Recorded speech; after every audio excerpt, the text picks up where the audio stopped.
Nah problemnya sekarang orang mengkaji tafsir sudah tidak sedetail ini. Jadi sehingga kafir ini semuanya kafir. Semuanya tauhid. Wah ya repot kan.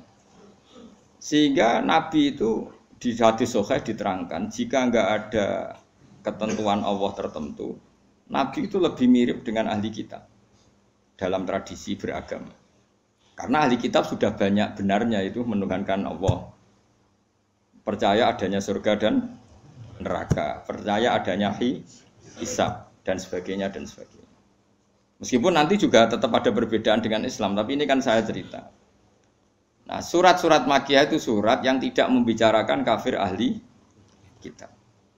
Sehingga mereka masih diperkenalkan Allah itu siapa yang menciptakan langit dan bumi. Kalau orang kafir ahli kitab sudah tahu Allah itu Tuhan mereka. Bahkan mereka ada yang bilang bapak mereka dan yang mewariskan surga tanpa syarat.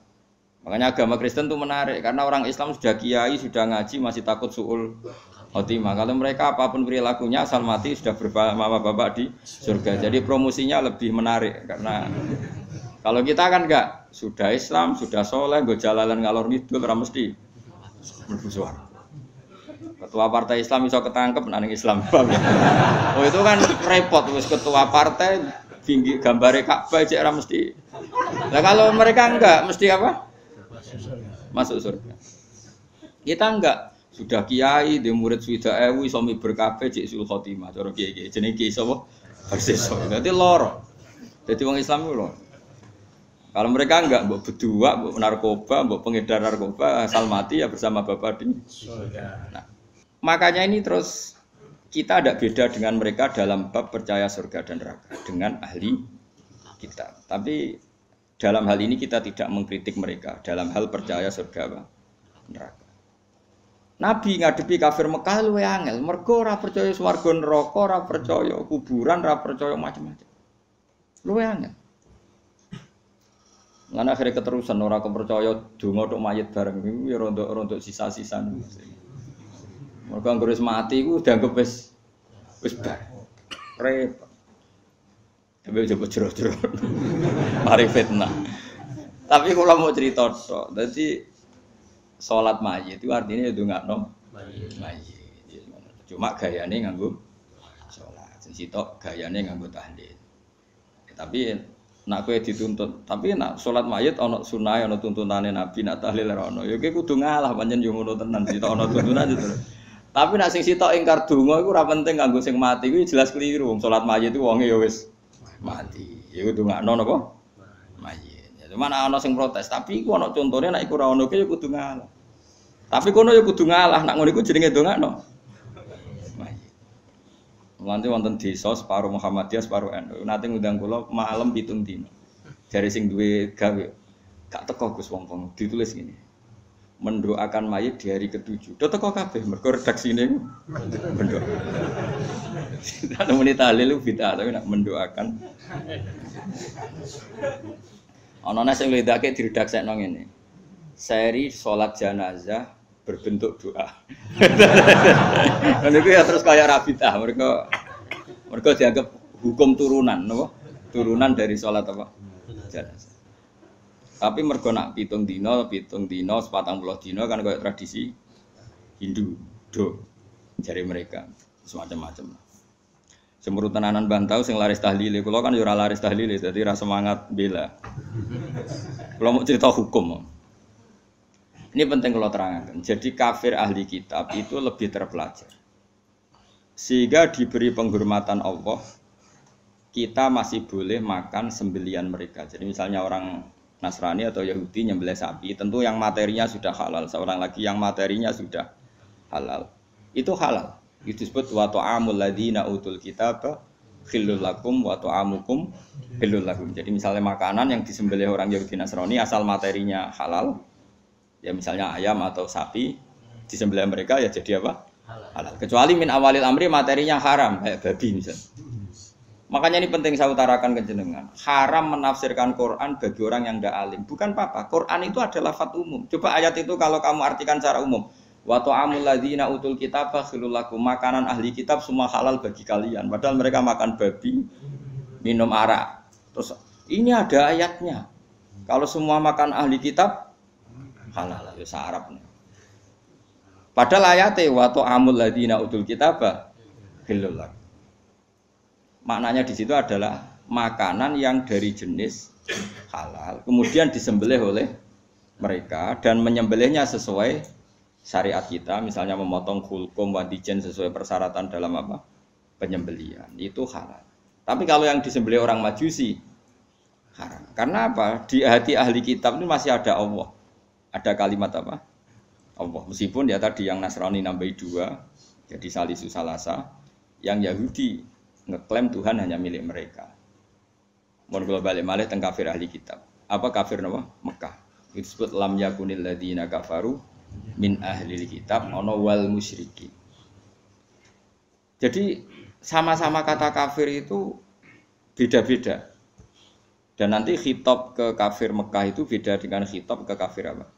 Medina. Kalau kafir Medina itu wa qalu la yadkhulul jannata illa man kana hudan aw nasara tilka amanihum. Orang Yahudi bilang surga hanya milik mereka, orang Nasrani bilang surga hanya milik mereka. Kalau orang Mekah kan enggak pernah bilang begitu karena percaya surga saja. Enggak. Jadi mirip PKI, kafir Mekah itu mirip PKI. Pokoknya mirip ateis. Jadi itu beda sekali. Kalau kafir ahli kitab kan percaya surga neraka, cuma mereka mengklaim itu milik mereka. Paham? Jelas ya, serah jelas bedanya gitu. Jadi tidak bisa terus kamu misalnya mencomot satu ayat terus bilang orang kafir sifatnya gini-gini, kafir yang mana? Apalagi nggak ada istilah kafir, lebih sulit lagi kita neliti Quran. Karena tadi duduk perkaranya itu beda, sama-sama kafir atau sama-sama kriminal itu kan tentu modelnya beda-beda. Mohon jelas ya. Nah di antara yang belum dikenal oleh kafir Mekah adalah pencipta alam itu siapa? Makanya diperkenalkan Alhamdulillah fatiris samawati wal ardh. Beda dengan kafir ahli kitab. Mereka sudah berebut surga sama orang nopo? Islam. Terus orang Islam bilang tilka amaniyuhum, itu angan-angan mereka bahwa surga sudah milik mereka. Terus Allah mensyaratkan balaman aslama dan seterusnya. Surga itu bagi mereka yang berserah diri, yang iman, yang macam-macam. Ini jelas ya. Sehingga nih dengerin ya, ketika ada pertarungan ideologi dunia antara ateisme, misalnya komunis, kalau bahasa Arab itu syuyu'i, atau kalau bahasa Arab kuno namanya mu'attilah. Ateis itu bahasa Arab kuno namanya apa? Mu'attilah, orang yang tidak percaya Tuhan. Kalau bahasa Arab modern sekarang namanya syuyu'i, apa? Syuyu'i, karena komunis rata-rata berfaham apa? Sosialis, makanya disebut syuyu'i. Syuyu'i sama rata, sama rasa, dari kata syuyu. Syuyu itu podo wae. Kalau orang Islam, para kiai-kiai kita, guru-guru kita disuruh milih antara PKI dan Kristen, milih Kristen. Antara PKI dan Yahudi, milih Yahudi. Kebetulan Indonesia agak tahu Yahudi, nah, alhamdulillah.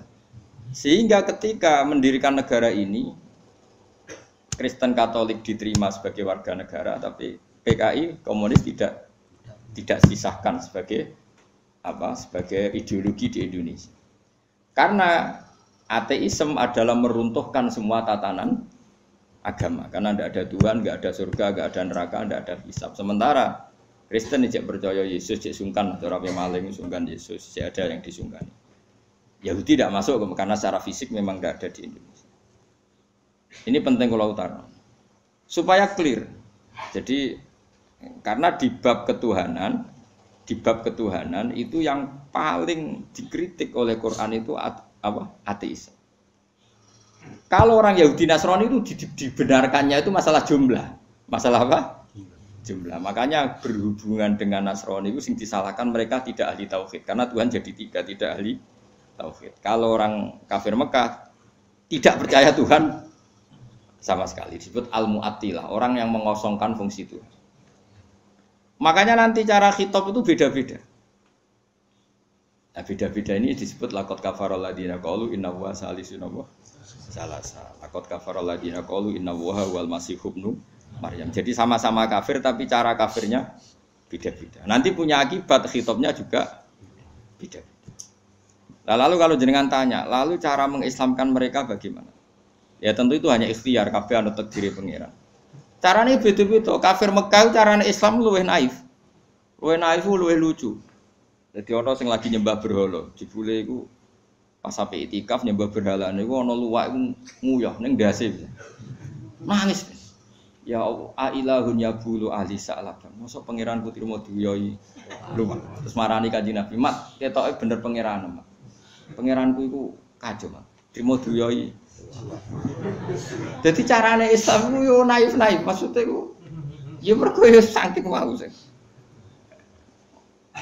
Jadi ana sing nggih sembahan iku roti kok makanan, bareng lesu dipangan.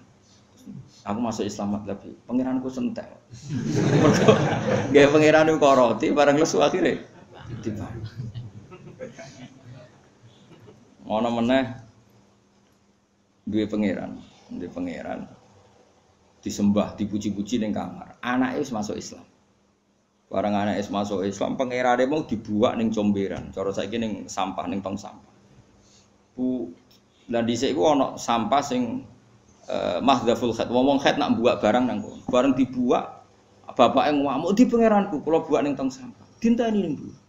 Bareng gak iso tangi dhewe. Pangeran kok ora tangi dhewe dinteni. Pangeran kok ning sampah ya kok tenang ae terus. Anake ditakoki, "Kowe pangeranmu sapa?" Jari Muhammad.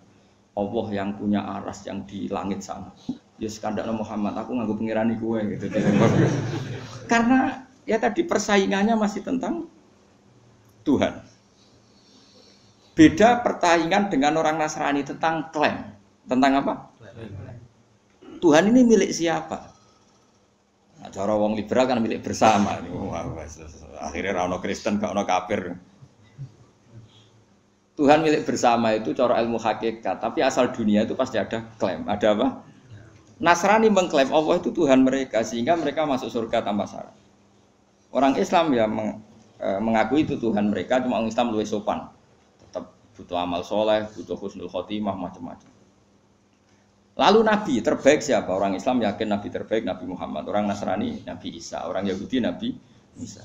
Sehingga ketika periode Madinah, itu anggar jotos-jotosan itu perkara itu. Jare wong Yahudi yo.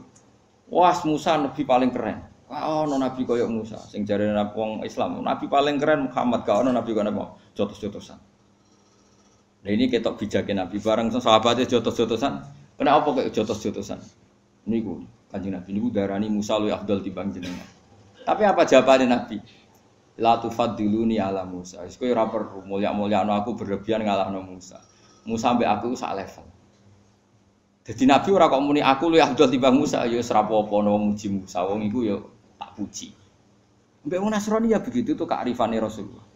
Dan itu mengundang simpati karena Nabi tidak kumo luhur langsung bilang bener kowe Musa iku anak buahku iku ora tahu. Ora ono. Begitu juga dengan Isa. Nabi Muhammad itu rileks saja ketika di Madinah orang Yahudi itu puasa hari apa? Asyura. Nabi ya rileks saja. Beberapa sahabat disuruh tanya. Itu di depan umum. Tanyakan orang-orang Yahudi itu, kenapa puasa hari yang ke-10 Asyura itu?